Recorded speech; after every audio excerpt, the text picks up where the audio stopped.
Selama masa Sultan Alauddin Riayat Shah Al-Qahar, Aceh melancarkan serangan besar-besaran ke Malaka demi menghancurkan Portugis. Serangan-serangan itu dilaksanakan pada tahun 1537, 1564, dan 1568. Pada serangan yang ketiga di tahun 1568, armada raksasa berkekuatan 15.000 Ghazi Aceh, 400 Janissaris dari Khilafah Uthmaniyah, dan 200 meriam monster karya para ahli senjata Uthmaniyah berangkat ke Malaka yang dikomando langsung oleh Sultan Alauddin Riayat Shah Al-Qahar. Portugis yang bercokol di Malaka benar-benar kewalahan dan hancur berantakan ketika diserang bertubi-tubi oleh pasukan Aceh.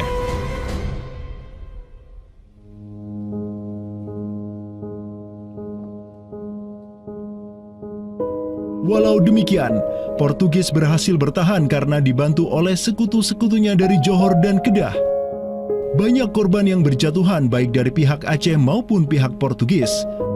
Begitu pula ada beberapa Janissaris Uthmaniyah yang turut gugur dalam jihadnya di kawasan Nusantara ini. Ada satu daerah di kawasan Bandar Aceh ini, Bandar Aceh Darussalam itu Kampung Bitai.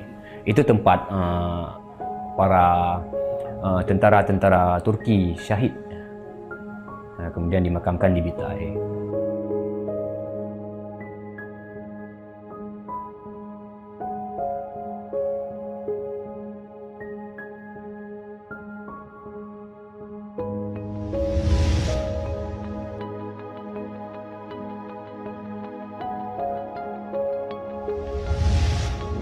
Mungkin kita melihat juga dari segi numismatik atau mata uangnya, banyak sekali dirham-dirham Turki Utsmani kita temukan di sini.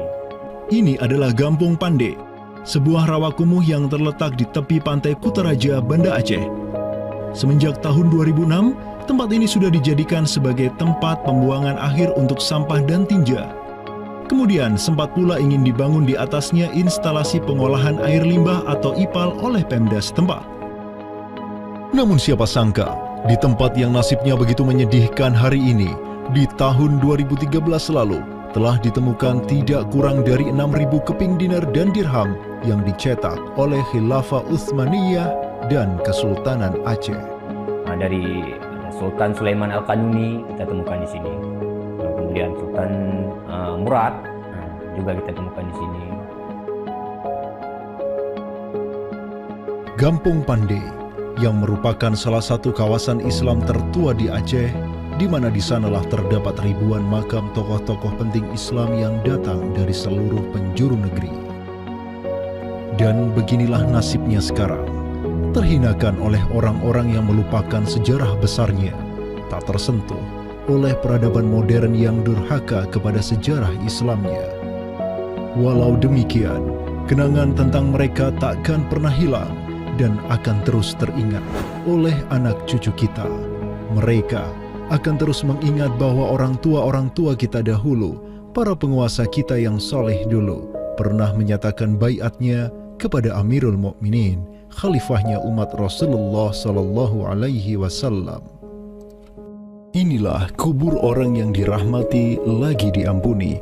Dialah Al-Ghazi, sang petarung di jalan Tuhan semesta alam, penentang kaum kafir dan musyrikin, pecinta kaum fakir dan miskin, Sultan Alauddin Riayat Shah, naungan Allah di muka bumi, putra Sultan Ali Mughayat Shah. Semoga Allah menyiramkan rahmat ke atas pusaranya dan menjadikan surga tempat kediamannya.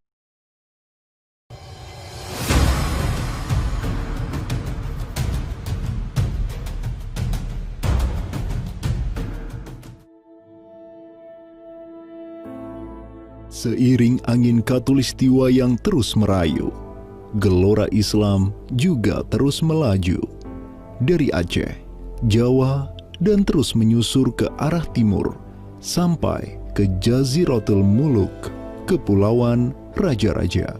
Di Maluku, yang juga dikenal sebagai Kepulauan Rempah-Rempah, ada begitu banyak raja yang berkuasa di masing-masing pulaunya.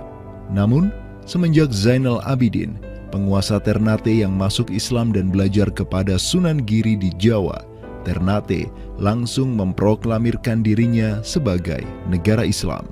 Langkah politis Sultan Ternate ini pun secara cepat diikuti oleh penguasa-penguasa lain di Maluku, sehingga negeri dengan ratusan pulau ini menjadi sebuah darul Islam. Tatkala Portugis menaklukkan Malaka, sang jenderal Portugis Alfonso de Albuquerque mengirim 3 kapal di bawah pimpinan Francisco de Serrao. Mereka berhasil mencapai Maluku, kemudian berbasis di Pulau Ambon, Banda, dan Seram. Saat itu, para penguasa Islam di Maluku terutama Ternate dan Tidore menyambut baik kedatangan Portugis. Namun seiring waktu berjalan, kemudahan fasilitas yang diberikan para penguasa Maluku membuat kaum Portugis lupa diri. Mereka secara masif memonopoli perdagangan rempah dan memurtadkan kaum muslim. Tatkala salah seorang penguasa Ternate, Sultan Hairun Jamil, mulai menggugat kelakuan lalim Portugis, Sultan Hairun pun dibunuh secara keji oleh gubernur Portugis di Maluku, Diego Lopes de Mesquita, pada Februari 1570. Pasca tragedi tersebut, tahta Kesultanan Ternate dipimpin Sultan Babullah Datuk Shah bin Hairun, seorang sultan yang segera menjadi ancaman mematikan bagi kedudukan Portugis di Maluku. Dengan pasukan laut raksasanya, Sultan Babullah menyerbu setiap benteng Portugis yang ada di Maluku. Segala kapal dan bala bantuan yang hendak dikirim untuk Portugis dari Goa dan Malaka diblokade oleh pasukan Babullah. Persenjataan kaum muslim Maluku pun cukup membuat Portugis gemetaran. Karena selain menggunakan panah, tombak dan pedang, Sultan Babullah juga menggunakan meriam monster hasil buah tangan Janissaris Utsmaniyah. Sultan Babullah itu mempekerjakan sekitar 20 ahli militer dari Khilafah Utsmaniyah. Gitu. Nah, orang-orang Utsmaniyah ini ahli militer dan mereka itu ahli juga persenjataan. Pasukan-pasukan persenjataan itu diproduksi oleh orang-orang Utsmani ini dan mereka itu mengajarkan kepada orang-orang Maluku, pasukan Sultan Babullah, untuk membuat senjata.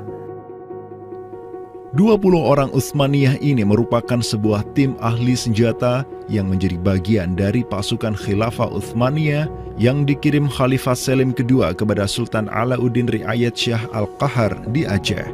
Dengan pengalaman yang mereka dapatkan setelah membantu Sultan Aceh berjihad melawan Portugis di Malaka, 20 Janissaris ini melanjutkan perjalanan mereka dari Aceh menuju Ternate.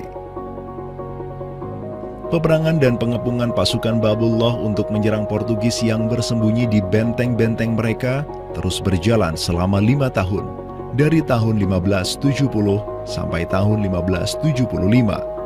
Akibat pengepungan tersebut, kaum Portugis amat menderita dengan kelaparan, sampai-sampai mereka memakan anjing, tikus, sampai cicak demi bertahan hidup. Hingga akhirnya pada 27 Desember 1575, Portugis mengibarkan bendera putih.